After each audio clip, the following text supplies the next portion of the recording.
खबरों के सिलसिला को आगे बढ़ाते हुए रुख करेंगे फैसलाबाद के इलाका डिजकोट का, जहां इंतज़ामिया की अदम तवज्जो तलबा दीवारें फलांगने लगे।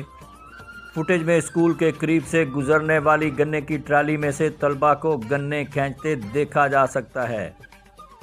तलबा की स्कूल की दीवार फलांगने और गन्ना खींचने की खतरनाक फुटेज सामने आ गई। गवर्नमेंट हायर सेकेंडरी स्कूल के तलबा खारदार तार लगे ऊंची दीवार पर खड़े हैं। मेन रोड वाली दीवार से तलबा गिरकर किसी भी बड़े हादसे का शिकार हो सकते हैं। स्कूल इंतज़ामिया ने आंखें बंद कर लीं। मकामी लोगों का कहना है कि पहले भी ऐसे कई वाक़यात रिपोर्ट हो चुके।